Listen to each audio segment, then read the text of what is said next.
Hello again, everyone, and welcome back to another episode, on-location episode of On the Range podcast. We're here at the American Tactical Canine Association Conference 2024. I am Mark Kelley, and joined with me, as always, is my co-host and friend, Rick Hogg from Hogg Tactical. How's it going, pal? Man, Mark, it's going great. Just want to thank the viewers listening out there for giving us your most precious commodity, your time to tune in. Guys, do us a huge favor. Hit that subscribe button. Leave us a rating review on whatever platform. Help us beat this big tech algorithm. But really, I'm super excited for today because we've got a fantastic guest. Yes, sir. So my friend Chris Burns from C&G Holsters. Chris, I don't know, we've known each other for a bunch of years. Yeah. Good Christian guy, fantastic company. But I want to bring Chris on, talk a couple things. He's got a new line of holsters coming out. But really, Chris, you went out and did some hurricane relief for the good folks out there in Western North Carolina. Really, let's touch on that a little bit and just kind of your experiences and things you saw out there with that. I try to do a little bit of morning prayer every morning, and I felt like God was putting NC on my heart. And I sit down for my coffee, and I normally don't even look at social media on purpose, especially right now with all the controversy with everything. I want my peace in the morning. So I open it up, and the first post that I see was Jamie Caldwell talking about a list of everything, the supplies that you could send. And I kind of looked up, and I was like, okay, I get it. So I reached out to Jamie, and Jamie connected me up with Christian Ministries. They're helping to supply the foods and the supplies for everybody. And contacted them, and fast forward, I just filled my truck up, and I decided I was just going to try to head down and drop something off. Unbelievable, yeah, man. And and just in that in itself, my wife, she communicated with her women's group through our church, and Jamie's sister gave some money too.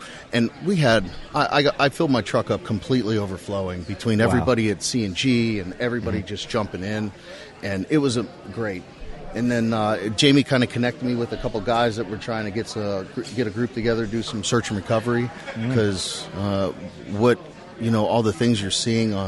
I will tell you firsthand, it's true. The government is not helping, and they are trying to do what it appears to be is everything that they can to stop private citizens from just trying to join in and help each other. Mm-hmm. And so we went down there. Driving down there was an eye-opener for me.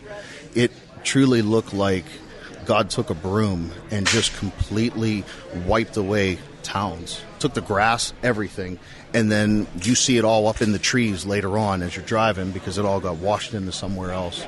It is heartbreaking. Yeah. There's towns that just don't exist. Yeah, it's in a not a good way amazing to see. Wow. Now, Chris, when you were going out there, did you run into any FEMA backlash, any FEMA turnaround, any dramas from those guys trying to keep you out of the disaster area? The only thing I saw from FEMA was one empty truck. Now, the National Guard, they were there. Mm-hmm. They were kind of trying to direct traffic, closing roads off and trying to funnel things. But for FEMA supposedly involved, I was in Burnsville and Spruce Pine. I didn't see one FEMA at all. Yeah. So there was really no presence from FEMA whatsoever, other than when I turned the TV on. Yeah. I would. Oh, sure. Yeah. Well, of course they're going to be there, right? I don't think Governor Cooper has done anything as well. The North Carolina resources, the best that I know, the Guard still really isn't employed like they should be. I do know North Carolina Highway Patrol has been flexing, some people from around the state to help out with traffic and all that other stuff because, I-40's gone, right? Mm-hmm. Like that section of highway missing. Years to get that fixed, right? So that's going to have a huge impact, for people trying to traverse east and west across the country. But it's just, here's the part that amazes me. My hat's off to you and all the other people the civilians that mobilized to go out there to help their fellow citizens, right? We kind of expect that, hey, the federal government will help out, state government at these state of emergency. It was all civilians mobilizing.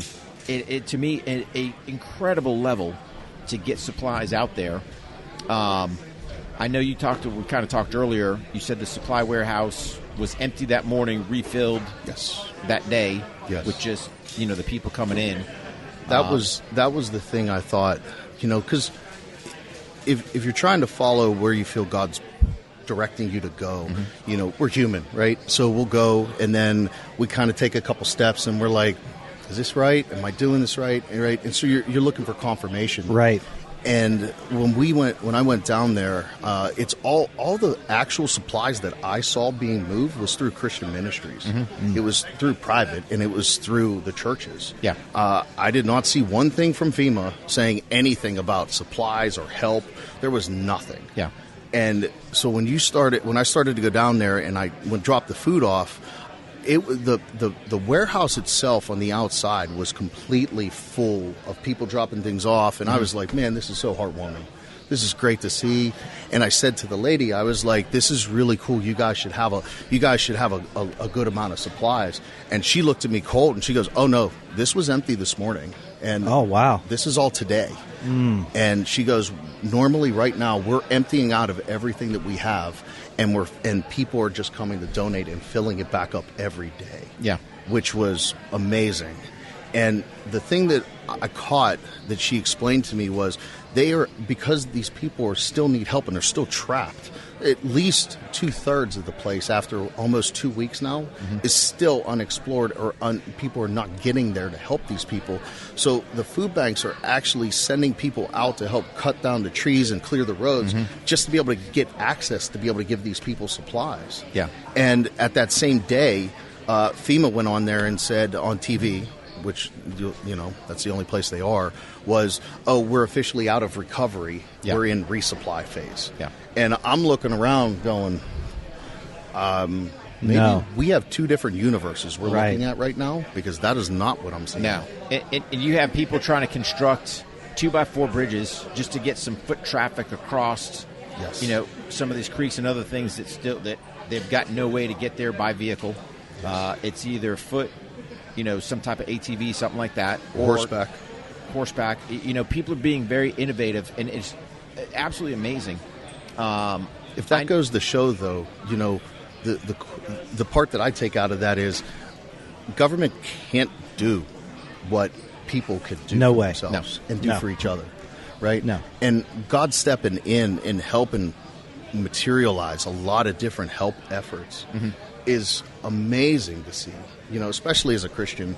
But just being able to see, and obviously, you don't have to be a Christian for God to help you, right? And him being able to bring everybody together to I was seeing caravans of skid steers.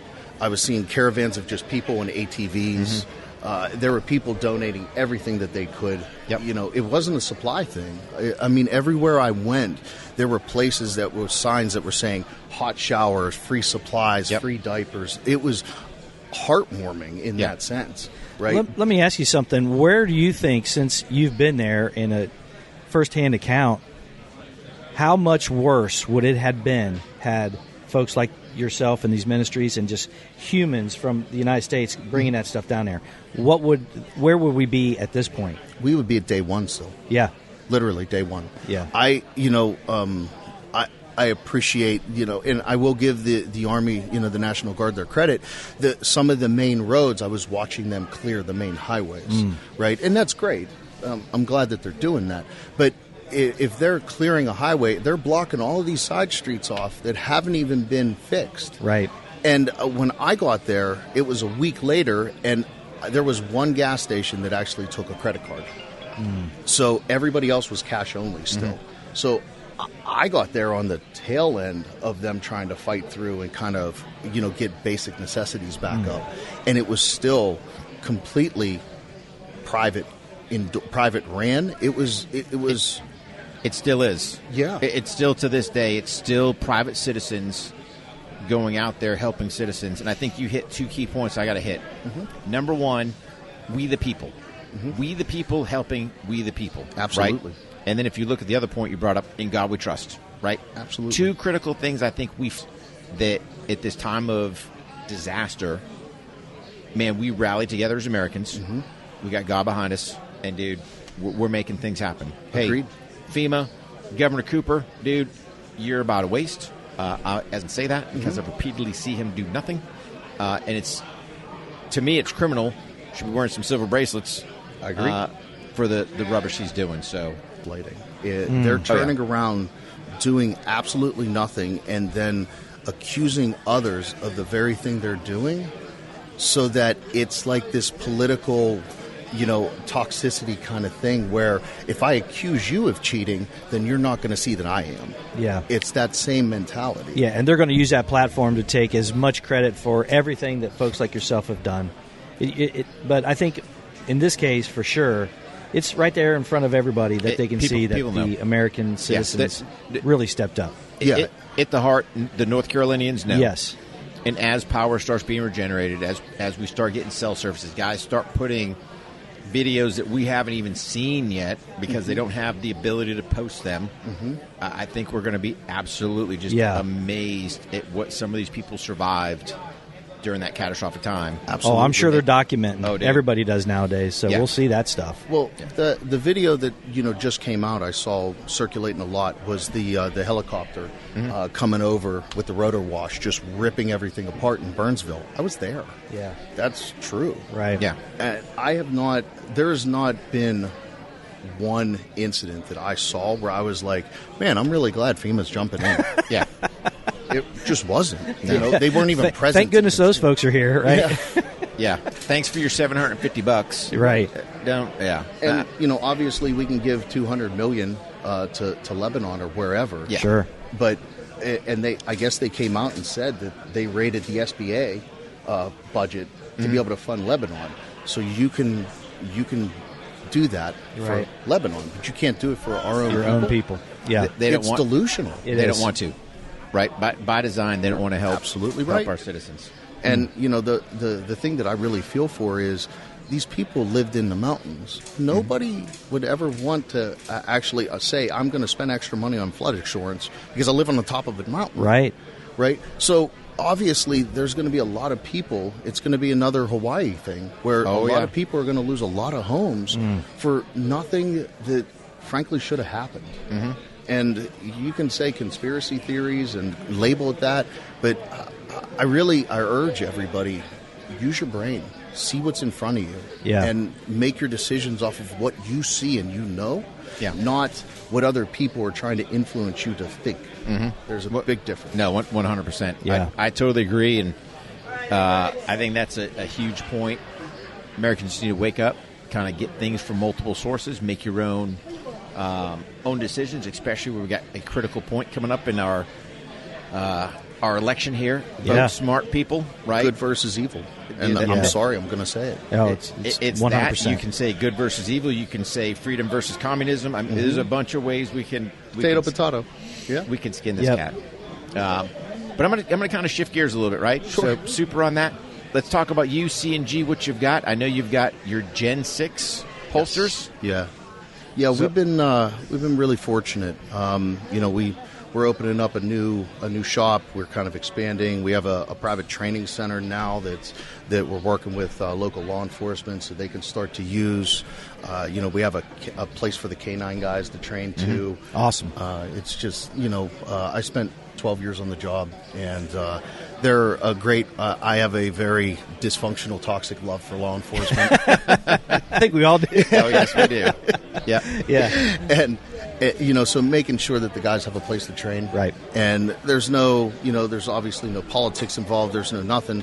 All they got to text and say, "Hey, I'm using the range today," and they can go do what they want. That's awesome. Yeah, God's done a great job with us and really worked a lot of ways. So we figured with us expanding and the team's growing exponentially that I'm so grateful for, we need to have a product that I felt really led the way as far as engineering, as far as the things that we do well, when it comes to quality.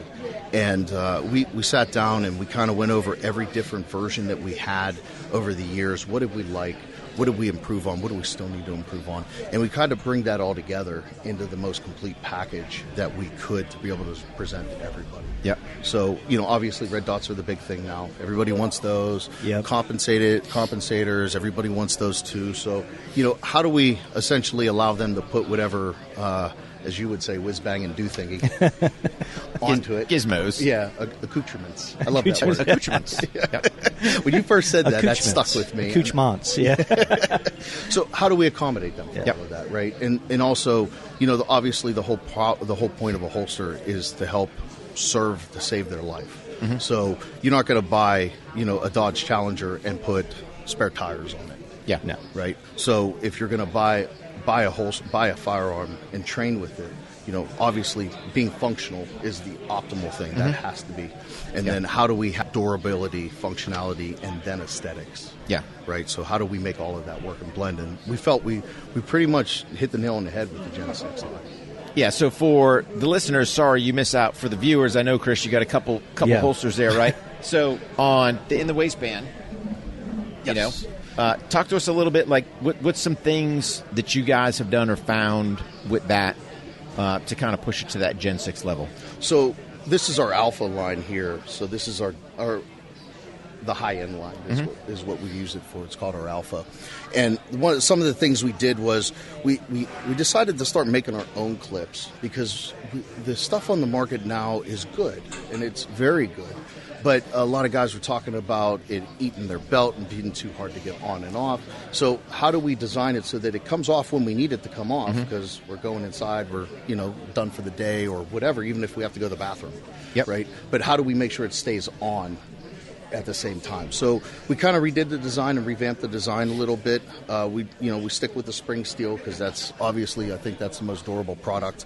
But we designed our own C&G clips with it, and then we designed our own wing as well. The thing I liked about the wings that everybody uses is it'll rotate the gun into the body to help conceal, right? But it also creates hot spots when you do that because it's not contouring with the body. So Tom and I from Dark Star, we got together and we created the dark wing. And we have a light wing version for the light bearing, so that's where the names come from. But what this does is this actually conceals it on two different axes. It'll rotate the gun into the body, but it'll also rotate it to contour with the curves of the body as well. So it helps you in concealment. And then one of the other problems that we felt a lot of holster manufacturers were kind of coming up against was when you use the wing, you create these hot spots that start to dig into the body. So some guys would, put these big felt thingies on the bottom, and that's fine if that works for them. But we looked at it like we could do a little bit better with that. So how does that contour to the body? How do we encourage it to sit the right way? And how do we support it while it's sitting on the body so it doesn't create those hot spots? And you just feel that nice, complete pressure of it sitting up against you. Yeah. So the ride is a lot better. So we decided to add this wedge in the back is what we call it. The concealment wedge actually works in conjunction with the Alpha system. So the way that it runs, it's a complete package and it encourages it to sit in a more concealed, comfortable way. Yep.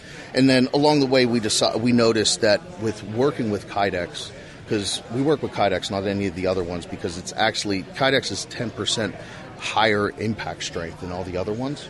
So obviously, we felt it was the best product, so we stuck with it. And then working with it and molding it over the years, there's different things that we were learning that would actually create the product to thin a little bit. So, and obviously, if you're going to upgrade the thickness like we did, it really makes no sense to thin it out when you're trying to manufacture it, right? Because you're just kind of getting to the same place that you were. So, understanding that in a design sense of how to work with it, we made a little bit of changes, and that's why we have some of these little bumps that you see that kind of break up some of the lines. Because we realized that if you have everything on a hard 90 on from three or two different directions, it creates a little bit of a problem for it. So how do we get the gun to float in the holster so it hits what we want it to hit, and it secures it the way we want to secure it, but it doesn't wear it down unnecessarily, and it keeps the integrity of the gun at the same time. That was the balance that we thought we hit whenever we hit the insides. I like it. And then, we have our standard covert that's available at we have over 400 dealers nationwide, so I'm sure that somebody's going to find something. Right. If they, find our products in their local gun stores. Or they can always go to cngholsters.com. Right. Bam. Yes. There it is. Charlie Alpha, November Delta, Golf, Alpha Romeo Mike Sierra.com. There it is, man. Perfect. I like it. Phonetically correct. Bam. Awesome. Radio protocol. No, you got to do it, right? Yeah. Yes. If you don't spell it out, sometimes it's like with Warhog, right? People don't realize there's 2 G's. Yes. Yeah. So you got to spell it WARHOGGs. Yeah, and if you're listening or watching, we'll have a hyperlink that you can just press in the bio or Thanks, the guys. show We'll notes. take off. In case you're sitting there trying to write it down. Yeah. I don't know phonetic alphabet. Yeah, if you're listening here, you'll be able to find his website. You would be surprised how many times people look at it and go, canned arms? Canned holsters? No, it's not that. Close enough, right? So you're trying to do that Google search. It's like, I got nothing. Yeah. Awesome. Well, it looks great, and I really like that offset. You can see how it's going to really pull those hot spots away from the body. It just looks awesome too. It's a good looking holster. It looks rugged. Looks nice, man. Yeah, I appreciate it. You got the outside waistband as well. Yeah, we do. Same design or it's same concept. Yep. So, we decided one of the problems that we saw, especially with the holster industry, is a lot of people don't have the capital or the time to really design the holsters from the ground up. Yeah. So people are looking for shortcuts to be able to help them, be profitable, which is understood. And with us having the ability that we have, we decided we were going to start from the bottom up. We were going to take the guns and we were going to create the guns, the holsters to feel and function the way we want to, not outsource it and have somebody make the mold for us and have somebody do this or that, or we buy the shells. So when we did that, we decided that we should be able to get the same exact fit and feel out of the insides as we do the outs. And a lot of guys were having problems with getting to tune the outs the right way. That's why you're starting to see a lot of the outside pancake style this start to go away. Because it's a lot easier to be able to get it to work like this. Yeah. And we decided to do the exact opposite. So when we make a gun, we make a holster, we make the outside first. And if we get the outside tuned exactly the way we want, then it is perfect for an inside. But a lot of times guys would do the inside and then try to make it do an outside. And all the little things that are very forgiving in that fold around style get amplified in this. So some of the other things that we do is a lot of guys will use rubber for everything. And it's fine. Rubber works very well. It's waterproof. But the problem with rubber is it gives you a memory.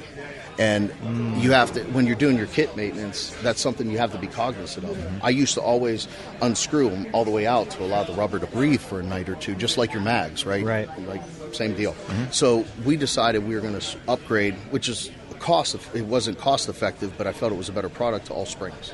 So we use a stainless steel spring inside of all of the retention devices now. So that way it is 100% reliable, 100% the same. Yeah. And, I know there's a lot of different guys types of guys. There's, the GQ guys that want to have the Lego kits to put their holster together, right? I'm a little bit more of a knuckle dragger with it. Like, I just want to take it out of the package and slap it on and do a little tweak to make it to me and just let me go train. I don't, I'm not concerned with the gear so much. I know as a holster company owner, I shouldn't be saying that. But I want the gear to function 100% because I want to focus on the training, not on the gear itself. Yep. So, how do we balance all of that? How do we give, how do we kind of take care of everybody the best way we can without compromising us? Yeah.